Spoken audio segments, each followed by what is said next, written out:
हे असे क्वेश्चन्स नीट किंवा JEE सारख्या परीक्षांमध्ये विचारले जातात आणि त्यामुळं तुम्हाला नेमकं कन्व्हर्जन किंवा इथं ट्रान्सफॉर्मेशन मध्ये काय बदल होतोय हे तुमच्या लक्षामध्ये आला पाहिजे. यासाठी इथं लक्षात घ्या, CH2 CH double bond CH2 आहे, इथं CH2 CH2 CHO आहे. म्हणजे याचा अर्थ असा होऊ शकतो की हा जो CH double bond CH2 group आहे याचं कन्व्हर्जन हे CH2 CHO मध्ये झालेलं आहे. मग यासाठी नेमके कोणते रिएजंट्स वापरामध्ये यायला पाहिजेत की जेणेकरून याचं रूपांतर हे CH2 CHO मध्ये व्हायला पाहिजे. हे एकदा तुम्हाला जर कळालं तर मग मात्र नीट आणि JEE प्रश्न सोडवताना अडचण कोणती येणार नाही. तर या ठिकाणी आपल्याला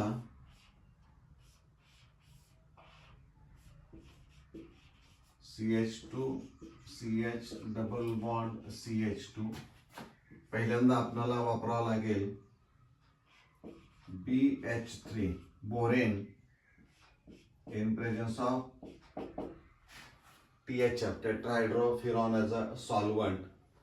त्यावेळी यातला एक हायड्रोजन जो असणार आहे तो इकडे येईल आणि बोरॉन जो असणार आहे तो या कार्बनला जोडला जाईल आणि त्यापासून ही पहिली स्टेप तयार होईल, ट्रायअल्काइल बोरेन तयार होईल आणि सेकंड स्टेप जी असणार आहे ते oxidation by using hydrogen peroxide in presence of alkaline medium.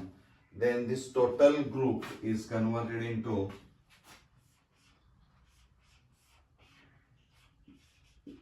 CH2 CH2 CH2OH. So primary alcohol is obtained and second step is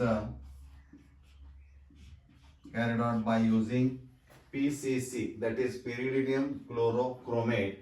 This pyridinium chlorochromate oxidizes CH2OH group to aldehyde group. So CH2 CH2 CHO. म्हणजे इथं नेमके reagents वापरताना काय केलं पाहिजे हे तुमच्या लक्षामध्ये येणं गरजेचं आहे. म्हणजे first step hydroboration oxidation and second step is also oxidation but carried out by using pyridinium chlorochromate because this reaction stops at aldehyde stage. म्हणजे या पद्धतीनं रिएक्शन मध्ये रिएजंट कोणते वापरून कन्व्हर्जन केलं जाऊ शकतं हे तुम्हाला माहित असायला पाहिजे.